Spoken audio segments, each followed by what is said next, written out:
Welcome to Almost Pro. Today we're back with two-time Ultraman world champion and sponsorship expert Richard Thompson for part 2 of the Athlete Sponsorship Playbook, your guide to securing meaningful sponsorships. In part 1, we explored Richard's rise to world champion and the mindset to adopt for successful sponsorships. In part 2, we get practical. The key mistakes athletes make, how to reach real decision makers, how to choose the right businesses, and how to build partnerships that last. Let's step back into the conversation. What are the most common mistakes that people make when they do go for these sponsorships? I think the biggest thing you need to do is get into the room, and you need to work out how to do that.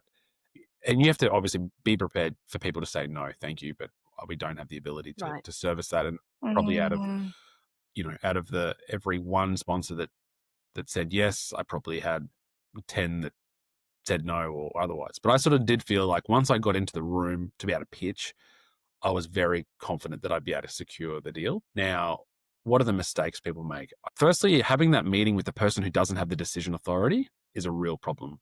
And also misjudging the quota or what the value you could give or the value they could give to you as a company. So if you are approaching a very small company, like let's say maybe industry specific, but maybe not, and maybe it's a mum and dad company, and you're asking for $100,000 and they don't make that, let alone have it for marketing, you're not getting anywhere. Had a case in point, a friend of mine owns a residential building company, and you can work out through their website how many houses they build a year. You could very easily Google what's the margin on a build, how much does a build cost, what's the margin for it. Then you could estimate, just a little bit of homework. You can work out that 10% amount for marketing. And this sports organization approached them and said, we've done this. It's the most amazing, and I've seen it, the most amazing booklet of why they should sponsor this organization. It was so polished, but they were like, we want you guys to be the naming rights sponsor. And the naming rights sponsor was almost like coincidentally the same amount of money that they would have annually for their marketing budget. And so it just put my friend and the company just completely off them, because there's like, well, I don't have that. That's our whole marketing budget. Like, there's no way that we'd be able to. So the mistake would be misjudging the company, or misjudging the approach as to what they've got the available resources for. Also, getting into the room with the wrong decision maker. So if you, Laura, you said, yep, let's have a meeting, this is great, and I pitched to you my and there's a whole bit about the pitch as well, but I sell it to you, right, as an athlete, and you go, this is great, look, thank you so much for that. I'm going to go speak to the head of marketing, and then we'll come back to you in the next couple of weeks. And you go to the head of marketing, and you had a meeting with this triathlete. He does ultra distance stuff. It was really impressive. And the head of marketing is just like, what? Like, there's no connection. There's no emotional connection Nothing. to the person who ultimately makes the decision. And so you need to be really clear and really have to ensure that the person, whether it's the guy or the girl that owns the whole company, whether it's the head of marketing, whatever it is, who has the ultimate decision? I need that person in the room. And so, is there a strategy too in the types of businesses that you approach? I've heard this term. I think you floated it, creating your own blue ocean. Yeah. So what does that mean in practice for an athlete? Is there a strategy here on who? So I would when you get that number, how much you need, you would then go, okay, some of that expense can be done by contra deals or like in kind. So if I needed bikes, so I need bikes are expensive, by the way, really expensive. But I might need $100,000 to buy bikes, or I get a bike sponsor. And so there's no dollars, there's no physical money being moved from the bike sponsor in North America to me, but they are giving me a huge amount of bikes that will allow me to perform at my very best. Yeah. And it's not costing them $100,000 to do that. So it's far more efficient for them to be allowed to do it that way. Correct. Yeah. And so, so then you work backwards from that. You work out then on a spreadsheet all the different companies that you could approach. Now, they will be industry specific. there'll be in-kind sponsorship. So your bikes or your wetsuits or your running shoes. Like I had a great relationship with ASICS Australia for many years, which is wonderful. In the industry, they will be very aware of that. They are, if you're thinking about an industry-specific sponsor, a company in your sport, a Speedo or an ASICS, they understand that they're investing in quality, not only you as a human, but performance related, right? So they are not offering you cash if you're at the bottom of the food chain of athletic performance. They will invest. They will say, we want you as an athlete. We'll give you all the shoes you want, but we're not giving you cash. Whereas if you are the world record, if you're the world record holder of your event or whatever, then they will provide you product and cash, right? So you can't really pull not the wool over your eyes, but you can't really ask for monetary support. Very rarely do you get monetary support from industry specific companies whilst you're on the journey to becoming professional or to becoming very the very best. And then you work out, okay, well, I need some cash. Then you work out all the different companies that and this is probably a big mistake people don't realize is, or fail to see, is that through your own connections, you probably know a lot of companies in your local area who will want to support you. And you might, let's say we'll pick on Geelong, let's pick on Ballarat in Victoria. You might be the very best athlete in Ballarat and you want to go to the world stage. Now, you can go industry specific, whatever the sport is, or you can go to, the local dentist or the local lawyers or the local accountants or the local any business and say, I want you to support me. Now, they will be only interested, if it's local business, they will only be interested in the local footprint or the ability to promote locally. So there's value in them to say, oh, look, we backed Richard from the beginning and he's now become world champion. And this is a great story locally, but they're not caring that, that Bob's Dental Surgery, the logo is exposed in Hawaii because their market's not there. So you've got to really position the value based on what that company, where their market is, value is for their market. But in saying that, if you've got connections, if people know the owners of Bob's Dentals in Ballarat, for example, and it's your friend's dad or your friend knows that person, or you've gone there for 10 years and you're a really reliable customer and you know them, they are perfect candidates for you to have a genuine emotional connection conversation with your pitch to say, hey, I need 10 grand or the other way about it is to say, these are all my expenses. I need to get this paid. This goes against the gold, silver, bronze. I got $50,000 to find. I've got my bike sorted. I got my running shoes sorted. I got everything sorted. I need 50 grand to fund the bills. How do you guys see this?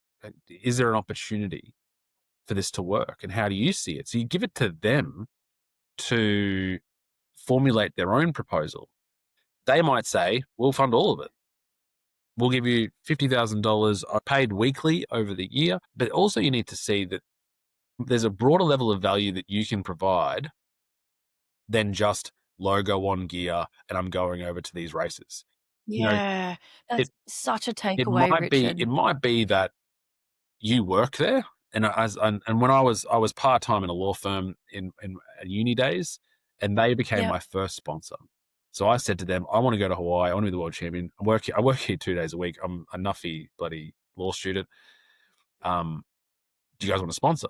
And they were like, oh yeah, what's the deal? And I'm like, well, I need, I want to go to 6 races in the country and flights and all that. And they're like, oh, we'll just pay for all the flights and accommodation. Wow. And so, so you're leaving it open I'm thinking, to them. Yeah. And I'm not saying I want $3,000. That is like, I will cover all that. Now, the way you work without knowing, I guess on a business level back at 22 years of age, but my logo's on the gear. They've just written that off as a company expense. So it's pre-tax dollars for the company, pre-GST. Like GST doesn't include in it. It's just brought into the company, into the corporate. They don't care. They've kept that employee happy. Yeah. It's it's a Yeah. PR bit for them to say we're sponsoring Yeah. our own to do this thing. It's a wonderful synergy of work and synergy of brand. And so And a loyalty that you then 100%, Mm. hold as an employee. So, that you'll tell other people about working there. 100%, 100%. And so, Yeah. Yeah. but Yeah. so then it may be in a wonderful, and I've spoken to an athlete only this last week to say, well, maybe you at the moment you're working full time. Maybe if you dropped down to 2.5 days or 3 days a week, that allows you 2 extra days for recovery. Maybe ask whether if as a way of sponsoring, you work 3 days a week, but you're paid as a full time employee, Right. and Right. all you can do is ask. Yeah. Yeah. And So if I'm an athlete, then I've got that spreadsheet, like you mentioned, Mm. and this law firm in this case has said, okay, well, we're going to pay for your flights and accommodation or whatever it may be. I guess just for process, you would then go back, mark off those things on your spreadsheet. They're currently covered. Update your spreadsheet. Okay, well, now I've got my next list of things that ideally I'd like to have covered. Mhm. And then it's about taking your story and going to the next place. Yeah, and a wonderful with way that. to also look at it is to think you look at the athletes that you want to become and see who Yeah. is endorsing them, and Mm. look at your local Yeah. athletes in any sport and see who's endorsing them. And Mm. normally Yeah. it is the case, and look at your local like federation, your local triathlon. In this instance, like look at your triathlon club. These other sport related clubs will have already done a lot of hard work in the community about who is wanting to sponsor the club. Now, more Yeah. often than not, the sponsorship comes from within the club. So someone, let's say it's tennis, someone who is deeply in love with tennis in Ballarat in Victoria, it'll be Bob's Dental, who he's been playing tennis since he was 3. He's Yeah. sponsoring the local tennis club. So then you go, I don't Yeah. now need to convince, and I'm a tennis player, I don't need to convince Bob's Dental about tennis because Right. he loves it. And so you go, I know you sponsor Yeah. the club, but I want to go to this pathway and I need that support. Are you happy? Are you Share willing to that do that? passion. Yeah. And now you twist it as Mm. well though. So you go, if they say, oh, look, appreciate that. Heard about you or whatever. And our funding is completely paid, spent, and or we're just focusing on the club. That's fine. If there are 3 other dentists in your community, you go to them and you say, Bob, he sponsors the tennis club. I'm a tennis player that wants to get onto the professional circuit. It'd be a wonderful way to compete with him and to say that you're sponsoring me directly. So Right. you look at the athletes, both internationally or nationally that are excelling in your sport. Have a look at who sponsors them. You can approach them as well, but it's more. You probably, in my experience at least, you'll be more successful in going to those companies' competition and suggesting that they sponsor you in competition to Yeah. the other deal.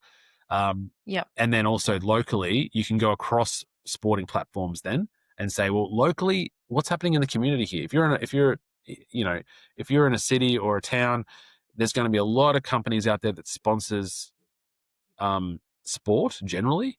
And so that's the first hurdle. You don't need to convince them to invest in sport because they already do, even if it's not in your sport. But you can then have a conversation with them and be able to pitch your story that's emotional journey Mm. storytelling. They go, this is something we've not seen before. Love that on the flip side of all of this, you have the athlete in essence selling their story to get these sponsorships and to help get all of this funding, but you actually also have the businesses who may see some real genuine growth from these partnerships. And I think a lot of times businesses, particularly smaller businesses, with smaller budgets, sort of think, okay, well, we'll try and stay in our avenue here. Well, let's not sort of focus on sport. But there's a real opportunity for businesses to get involved and see real growth from backing sport, from sponsoring athletes. And Yeah, I and you just need think to be it's able to. great that it can benefit both sides. Once you've got the deal, you've got to be able to maintain it, and that is like any relationship in life. Yeah. That takes time and energy, and to Yeah. be able to always continue to be back in their face back in there adding value. So as an example, I had through connections of connections, I had a hardware store sponsor me, and that was going fine. It was they didn't require it was a big company. They didn't require too much hand holding, but I was like, I feel like if I continue this path in 12 months time, they're just going to say thanks, but that deal's finished. So then I turned the screws. They had a big workforce. They had, I think, 200 or 300 workers. And I said, how about I give, like, because I'm in triathlon, anyone can do this in sport, I guess. I become the company's like internal health ambassador. And so I'll do a weekly newsletter to inspire the cohort. I'll do free training plans for a 5K fun run that we'll all do together in 3 months' time. So you activate an event. And then I'll come in each month and give on a Friday morning, do a healthy breakfast and talk about, the benefits of exercise or whatever it is. And they loved that. And it was really great. I mean, out of 300 staff, we had 100 people come to a 5K fun run that we planned in 3 months. So that was that became a 5-year deal because and they'll remember that.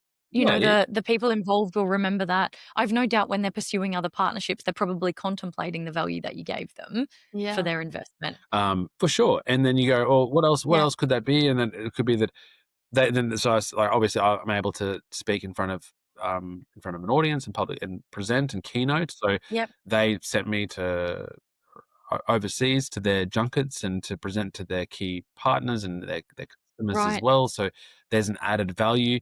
I was very lucky to be sponsored by BMW Australia as an ambassador, and so the opportunity to go to different venues and speak to their teams about high performance, about teamwork, about culture, and then you build. And through that process, you're building and solidifying really key relationships. And so, you have someone who's in charge of marketing. They may jump from one company to a different one on a completely different field, but they will tap you on the shoulder and say, "Hey, come in and have a meeting with the guys here in my new place." Because I see value in it. That's also another point to understand is that your emotional connection is only to the people that you present it to and you build. So if that person leaves the company, you're in a spot of bother. Because then they'll, at the end of a term, end of a contract deal, they'll say, if you've built this wonderful relationship with Cheryl at marketing and that's going well, and then she leaves, you don't have any contact left in the company. So it's going to be problematic for you to continue that relationship. But not to say, how do you get around that? It's about making sure that you have every opportunity for the owners to see your value and see what you're doing. And you don't want to be annoying in terms of always being in their face, but you want to be genuine. You want to show value, and then you should be okay. But I've had that experience a couple of times, and it's like, this is not great because so heavily in the right person, but that right person's now left. Which is fine if where they go to, it pays off in a new partnership. Correct. But you certainly don't want to be burning them based on individual relationships. Yeah, but leading with value is to say, well, this is what I'm doing. In the presentation and in the pitch, and when I've sort of said, I feel comfortable when I get into that room and with the key decision maker, you have to think outside the box. It can't just be a PDF emailed. I don't put any numbers, dollar numbers on anything prior to that meeting because I don't want to give them any preconceived judgments on value because they're seeing all these athletes all the time. I'll have a PowerPoint presentation. I will have a video. Well, if you don't know a videographer like I did, I would very much recommend paying for a sizzle, 1 to 2 minutes, summarizing who you are, what your story is. You have kids. Are you married? Where do you live? What matters to you? The values, more value led than the data and the stats about how good you are as an athlete and what's you want that emotional connection. And then you send that to you watch that together, and then the PowerPoint presentation ensues, the deck comes out, and you go, okay, this is where we're going. This is who I am, and this is where we're going.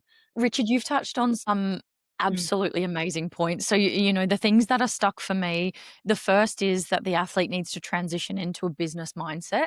So they need to be thinking about what is the business proposal that is me, what is my story, and how am I positioning that? But also, what is the value to any business partnerships?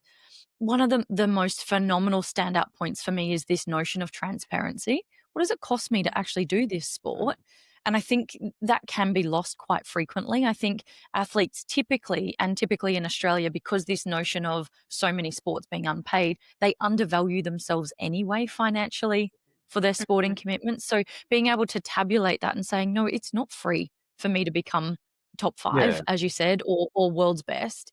And I'd like to share that And with you in a way these that people are business people, right? They deal with yeah, yeah, they understand what a P&L and a balance sheet and all that. They yeah, understand that. They want to yeah, you convince them that it's important for yeah, you and this thing, and you go, I'm yeah, not just saying I need 20 grand.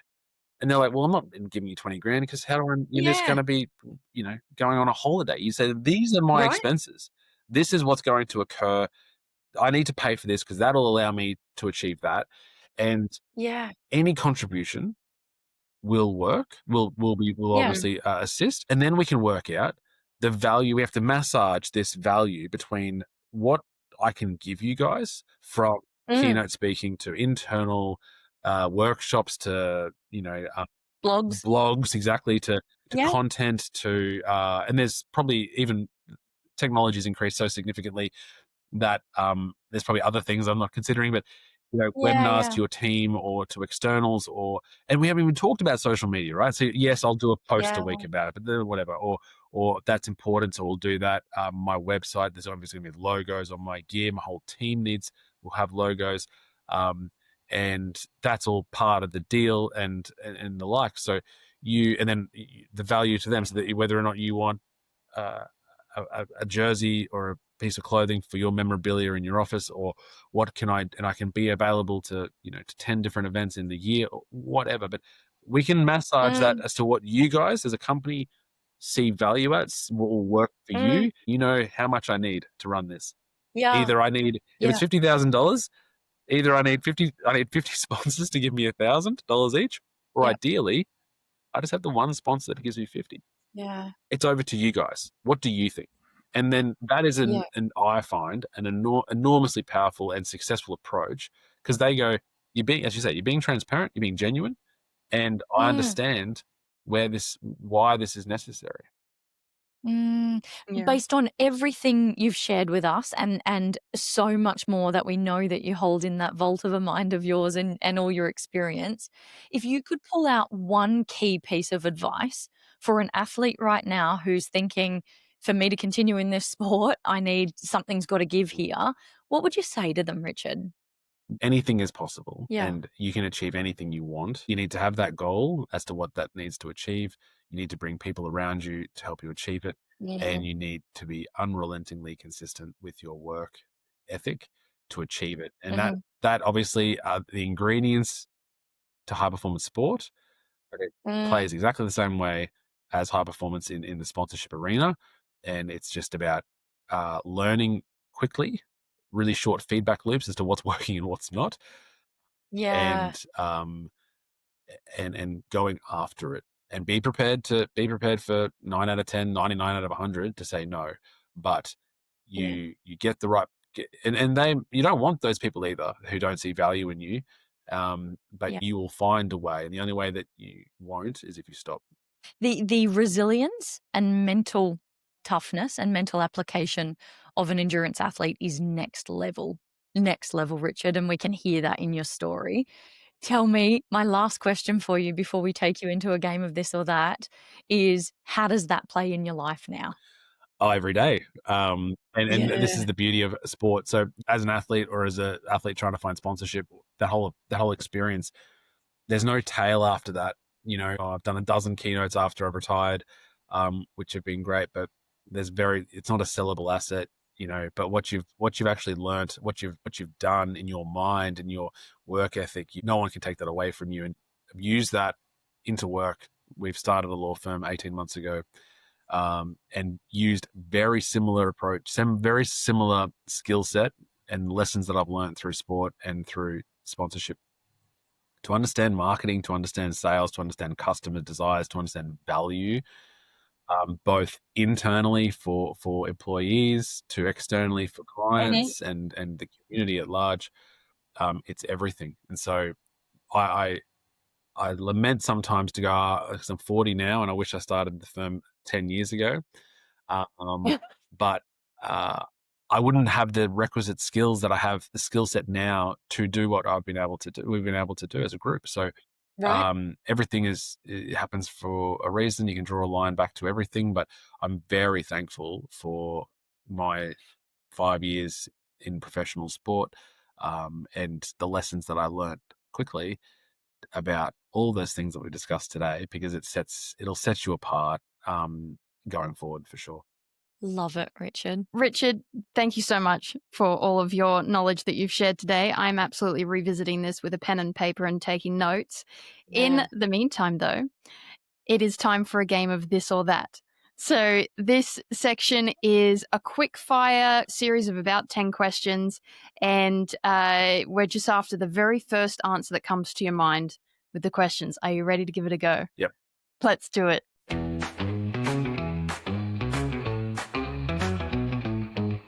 Early mornings or late nights? Early mornings. Race day or training day? Training day. Solo grind or team vibe? Team vibe. Beach or city? Beach. Planning every detail or trusting the process? A bit of both. Asking a lawyer this question. Yeah. Oh dear. Law or sport? Which feels more competitive? Law. I feel like there's going to be a lot of athletes taking up law after this conversation. Podcast host or podcast guest? Podcast host 1,000 times over. This is so uncomfortable. Well, we won't take any offense. Thanks, Richard. That's this or that. I love Thank that. you very Thanks, much. girls. That was brilliant.